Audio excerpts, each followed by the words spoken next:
Benchmark, the voice of business. Presented by LMD.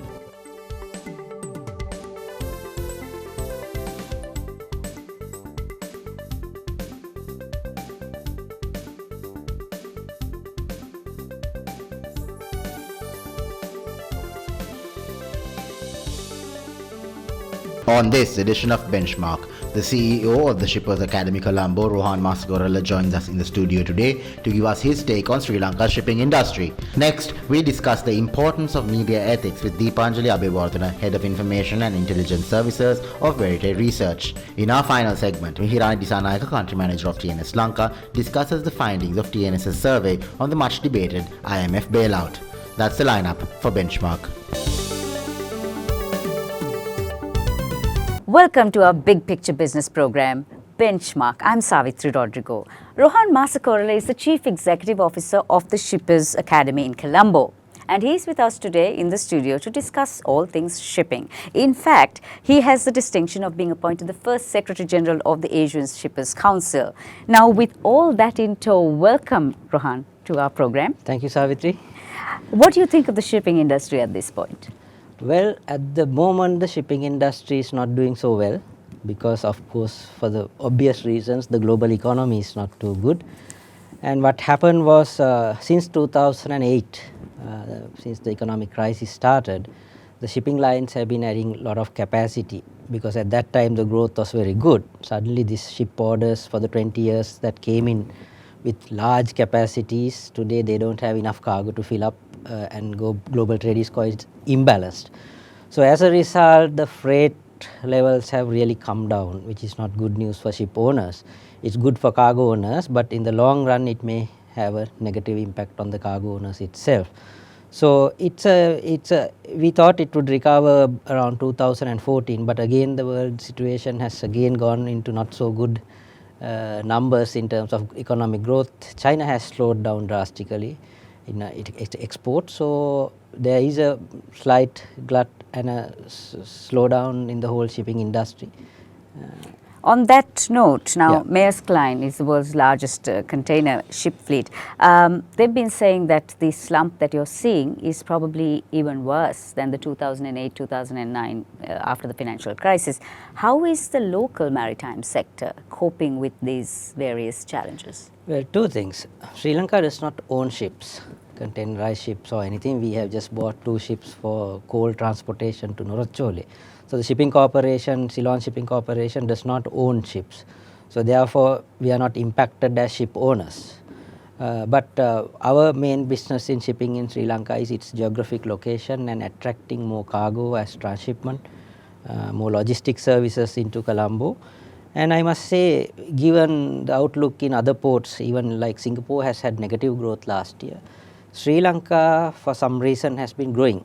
The volumes have been growing in the port of Colombo, which is good news for Sri Lanka, and we have had an average growth of, actually in 2014 we were the second fastest growing port in the world at 14% plus. Just to interject, what is the reason for this Well, increase? very simple reason. Sri Lanka did not have a deep draft port until 2013. It was overdue. Actually, it was supposed to be there by 2003. So what happened was the ships became bigger. In fact, this year it becomes 60 years since the first container ship was developed by a US trucker, which started with 58 container units. Right now, the biggest ship is 19,000 TEU plus, that is MSC line ship, and the next model is also in development at 22,000 TEU. So these are economies of scale for shipping lines. So what happened was Sri Lanka was behind from 1996 in developing port infrastructure to accommodate the big ships. I can remember the first Maersk ship that hit 6,000 TEUs. Colombo port earlier, the old port could not accommodate it. So we lost business. Those ships didn't come to Colombo. Then in 2001, we dredged it up to that capacity. Then came the next generation ships of 8 to 10,000 TEUs. Again, we could not attract those ships into Colombo. So for a long period, we were lagging that capacity to attract big ships. In 2013, with the South Harbour development and the first container terminal coming in, now Sri Lanka is the biggest port in South Asia between Middle East and Singapore, which can attract the largest ships into this part of the world. So more mother vessels, more mainline services are now calling Port of Colombo. Therefore, from the catchment area, we are getting more transshipment into Port of Colombo. As a result, we have seen a continuous growth over the last 3-4 years. Even this year, we are having a 5 to 6% growth. So now the Sri Lanka Ports Authority is looking out for an appropriate shipping company or maybe a terminal operator to take over 49% of the remaining shares of East Container Terminal. Also, the ADB and SLPA have signed a transaction advisory services agreement to develop the ECT through a public-private partnership. What do you make of these developments? Well, the reason behind development of East Terminal was the Jaya Container Terminal, the oldest terminal which is owned by government of Sri Lanka, cannot accommodate big ships, and the harbour basin is not enough for that purpose. So, to be competitive with the two private terminal operators, especially CICT, SLP has no option but to develop a new terminal with a deep draft berth availability. Although Port of Colombo currently has excess capacity, that I see it as a short-term problem. Long term, we need that deep draft port, because otherwise JCT will continue to lose its business and the cargo will go to the Chinese dominated CICT terminal, which is not good for the government revenue, simply because government has to pay the loans of the breakwater, loans of Hambantota, loans of other port development, salary payments to workers. So all that government has to have revenue. So in that sense, it has to increase its operational recovery. But my thinking is the model in the long run should be government should be only a landlord as much as possible, but earn revenue through getting into public-private partnerships. And I think it's at least a good model that they are going into 49-51, because I proposed when I am still at government SEMA, we suggested that even at CICT we should have had a bigger stake. Then the loss to the government would have been mitigated and they could have serviced the loans that they have got. Now, right now they are in a bit of a trap situation where the revenue is coming down. Rohan, you mentioned that our ship traffic has increased, and however, coordination among interagencies is a vital component if we are going to start looking at even a bigger increase. Do we need to, as a country, does Sri Lanka need to update its ports and maritime regulations, its policies, you think? Yeah, I think we are way behind in terms of some of the conventions we have ratified. I think some of these things have not come into law in Parliament. So in that sense, yes, regulations, laws, processes, all these things quite backward in terms of quality global players. So there's a long way to go on that part of the story. I've been always saying infrastructure is just one thing, but how we do business, how we legally position ourselves as a global hub, a lot of reforms have to be done. What are the areas we should be focusing on as a priority? Well, first of all, I think the conventions that we have signed with the IMO, those laws have to be brought in through Parliament. Right? Just signing a document does not mean that you are going to it's applicable in the country. We don't have the ability to proper new ship registry. Sri Lanka flag is not looked at seriously, right? There are countries that register ships, but Sri Lanka has not taken that extra step of facilitating non-physical activities of shipping, arbitration, maritime education. All these things are at very kind of say limbo in terms of legal reforms. And also what we lack also is the presence of global players having their headquarters in this country, setting up financial operations. That's what Singapore is, that's what Dubai is. So we got to somewhat follow those models, because we are between these two major ports and we are in a huge consumer market with India sitting next to us. Potential is so high, but we need to have those things in place so that international investors will come and safely set up operations here. One thing is also our financial regulations and tax regimes keep on changing. So these things it doesn't look right for investors, especially these capital intensive products like ships operators, to make Sri Lanka the headquarters and the hub. We need these reforms to be done, and we need to talk to the ship owners and ask, okay, what is your plan for Sri Lanka? What do you need for the next 5 years from our side? That kind of dialogue doesn't take place. We'll be discussing the shipping industry further with Rohan Masakorala. Time for a break now, but on the other side, Rohan Masakorala discusses the ETCA as well as the global trends in the shipping industry. Stay with us.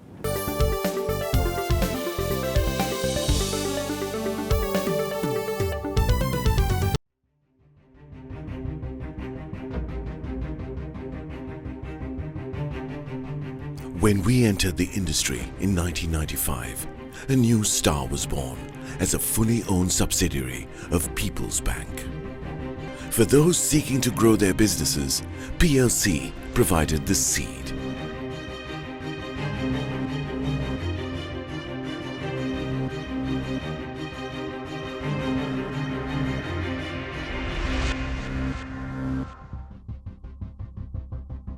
We are not only Sri Lanka's #1 leasing company, but also the largest non-banking financial institution. Welcome to a new dawn for the nation. Introducing People's Leasing and Finance, PLC.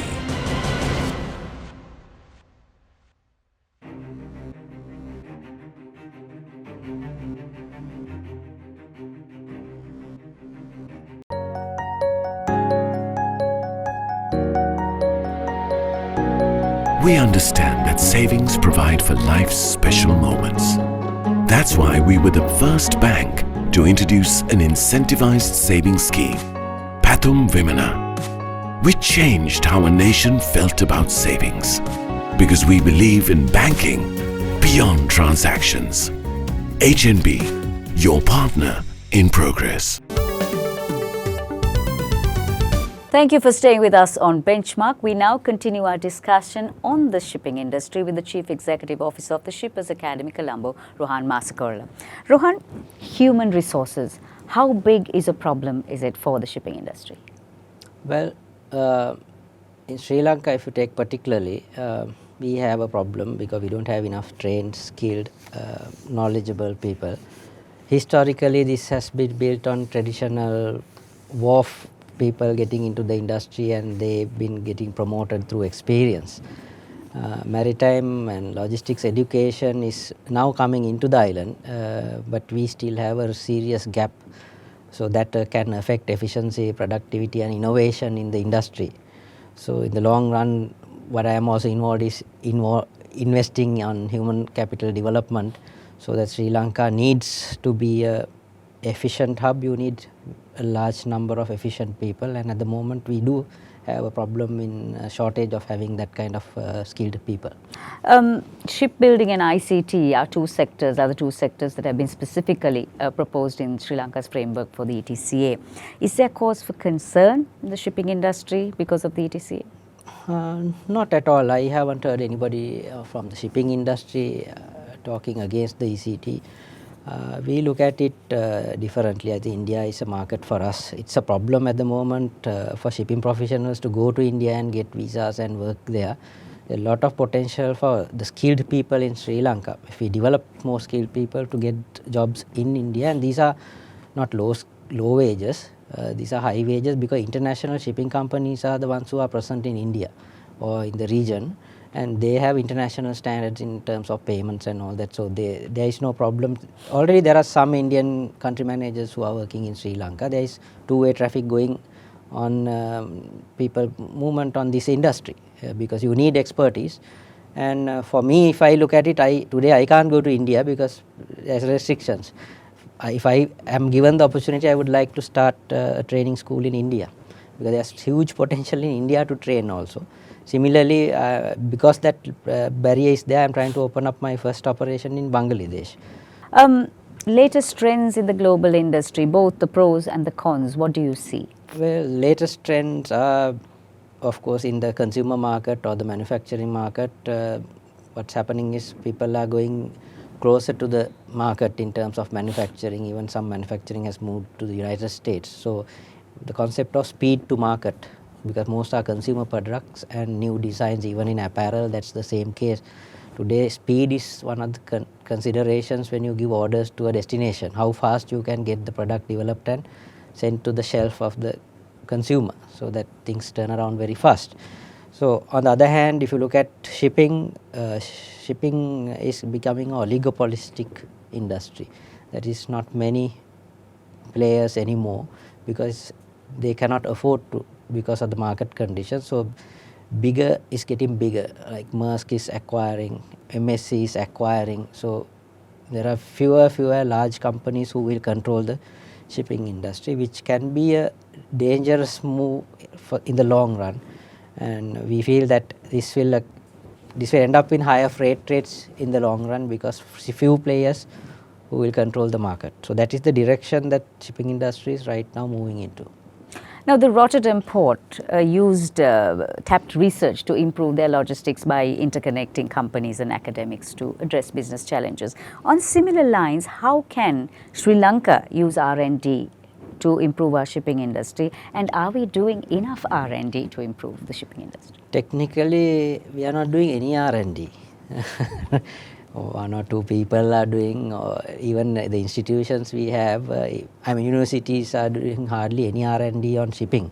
They do on domestic transportation and little bit of on railway transportation. Is there a reason for this lack of R&D? I think there has not been enough focus from the authorities, from the political level to the professional level, and we don't have the expertise also. I think we might have to import some of the human capital from other countries to get us going. So there is a shortage of expertise also at university levels. Because R&D happens in universities, and none of the Sri Lankan universities are even close to. I would say it's at zero level in terms of R&D in shipping and logistics.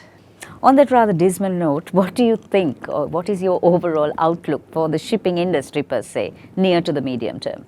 I am very positive in the shipping industry. I mean, the global population is growing. 7.4 billion people right now. Countries are developing. Still, the global growth is there. There's a 3.5% average global growth. India is growing at 7.5%. That is our market, consumer market. Huge middle class. China is having a upper end middle class now. So that means more consumer products are needed, right? So trade will happen. Trade will grow. If trade is growing, shipping and the logistics industry will recover. Over the next 5 years, we are quite confident that there will be a potential growth in the shipping industry, and that will be good news for the ship owners as well. Thank you, Rohan. May your ship stay afloat. Thank you. So we've been speaking with the Chief Executive Officer of the Shipping Academy, Colombo, Rohan Masakorala, on the shipping industry. On the other side, we have Anushan Selvaraja, who will give us a little bit more on the macro picture.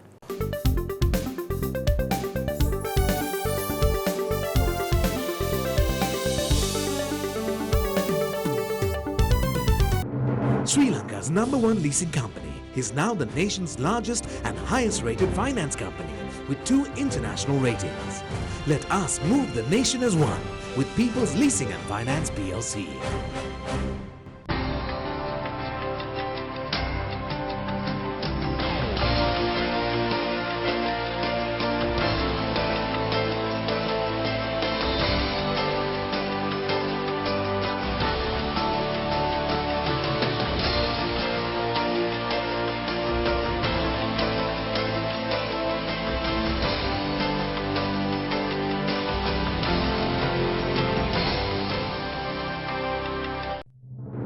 Sri Lanka's #1 leasing company is now the nation's largest and highest rated finance company with 2 international ratings.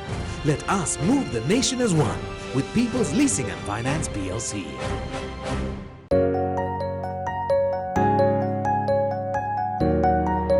Nearly 60% of all businesses in our country are SMEs. Some of our most growth-oriented financial solutions have been customized to serve this sector. That's why we have invested over 500 billion rupees to support the backbone of our economy. Because we believe in banking beyond transactions. HNB, your partner in progress. Welcome back to the show. I'm Anushan Selvaraja. This week, we thought we'd take a look at the importance of ethics in the media. And joining us is Head of Information Intelligence Services for Veritrade Research, Deepanjali Abhivardhana. Welcome to the show, Deepanjali. Now, to begin with, why are media ethics so important? Well, media channels information to the public sphere, which is quite vital for a democracy. And as citizens, we receive information from media. And press is often referred to as the fourth estate, which shows the power and influence attached to it. Because of these reasons, media has to report in a way that the information is always unbiased, truthful, and accurate. This is why we need media ethics. What sort of violations happen the most in Sri Lanka?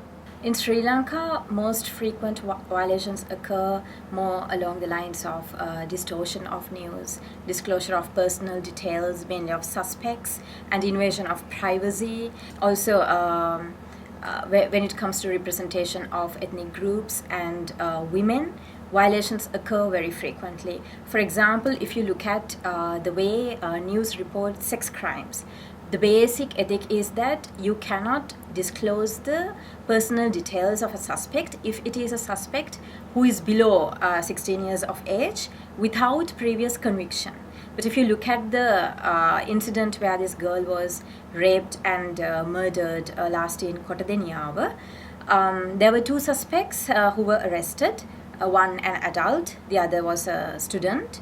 But in both cases, all their personal details were out in public. And then they were arrested again later on two different incidents which are not related to the previous incident, but again their personal details were disclosed.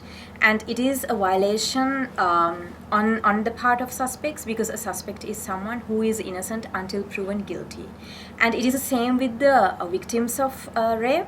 Sometimes not sometimes, actually most frequently, all their details are in the press. It's the victim's personal details which are published first to grab attention. And also the way you narrate the story, sometimes it is in detail. And when you refer to the victims, female victims of rape, physical appearance is often referred to, which is not at all relevant to the story. And the only exception for the the disclosure of personal details is if the incident is relevant to public interest. Otherwise, you do not have to disclose these details. And when it comes to representation of women, this is again something that goes along with sex crimes. You refer to the word dushanya in Sinhala, which gives the connotation that the victim is polluted. So it is not the perpetrator, but the victim who is polluted. This is not an ethic per se, but this is something that we would like to highlight when we talk about media ethics, because media should adopt a language which is unbiased and which should not discriminate against anyone. It should not other any party. So how has the general public responded to the question of media ethics? People are to some extent aware of media ethics, but then again there is no platform where people can actually voice their concerns. For example, we have Press Complaints Commission, but it is hardly used and it doesn't have the legal capacity. So people are even if they are victims, they are reluctant to sometimes to go and report. But this is where Ethics Eye Facebook page came into play an important role, because social media is something that is frequently used and where lots of people actually go to kind of like voice their concerns. So people are aware when you look at the way it has been, how people have been reporting on the page.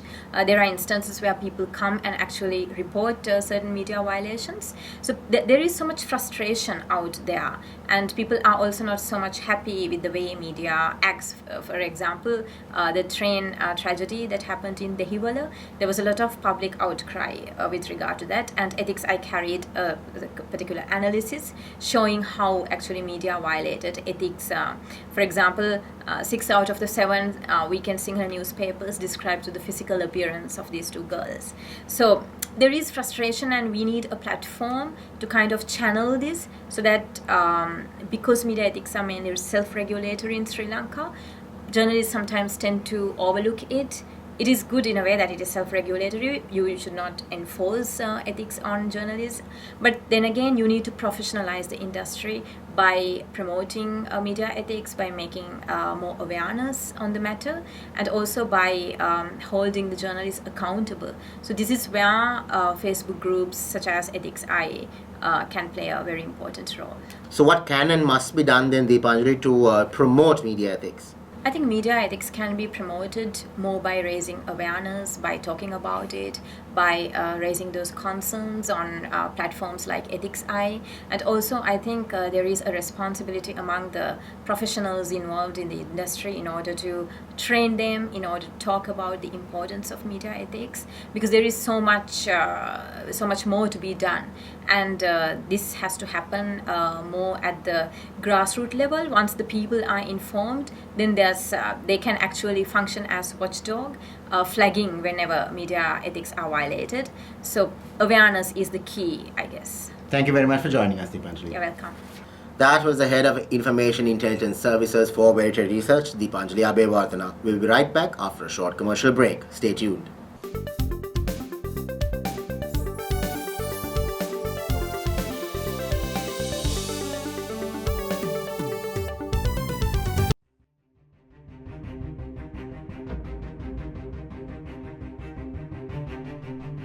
When we entered the industry in 1995, a new star was born as a fully owned subsidiary of People's Bank. For those seeking to grow their businesses, PLC provided the seed.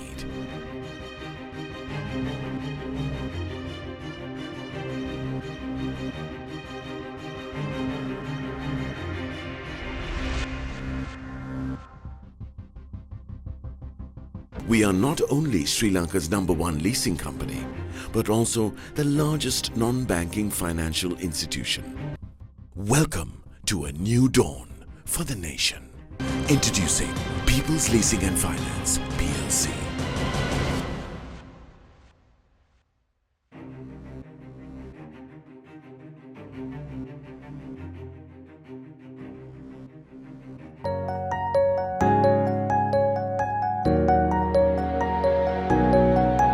Gami Pubudua, our microfinance offering, makes it possible for the youth of this country who have a viable business plan but lack the funds to realize their dreams. We are committed to grassroots level entrepreneur development because we believe in banking beyond transactions. HNB, your partner in progress. Hello and welcome back to Benchmark. I'm Anushan Selvaraja. We're now going to take a closer look at the latest on the LNV TNS survey, and joining me is the country manager of TNS Lanka, Mihirani Disanayaka. Welcome back to the show, Mihirani. Now, to begin with, just give us a brief overview of this time's survey. This month's survey, Anushan, it was about people's opinion on the need of IMF bailout for this country at this juncture. So, according to the survey, Mihirani, does Sri Lanka need this bailout at this point of time? Actually, about 60% who we interviewed believe that the country needs this money in this situation, while another third believe that no, country can, run without that money, was the kind of perspective that we got from the study. So, who is to blame? Interesting finding. If you actually take a closer look at the findings, around 62% believe that is the current government's responsibility with regard to the situation, and the reason being for the current government is not having a proper control over money is driving this situation to have the IMF bailout. However, with regard to the previous government, people believe that they had unnecessary expenses, so it has driven this situation today. Is our economic management in safe hands though? 25%, that is 1/4 of the survey people that we have covered in the survey, believe that yes, it is in good hands. However, unfortunately, 50% believe that it is not in good hands, they're worried about, whereas the balance doesn't have any strong opinion about it. What must be done then, Mihirani, to improve this situation? Very clearly, people believe that this country has to avoid costly funding at this juncture while strengthening the domestic production. Thank you very much for joining us, Mihirani. Thank you. That was the country manager of TNS Lanka, Mihirani Disanayaka. Thank you for watching Benchmark, and we hope to see you again next time.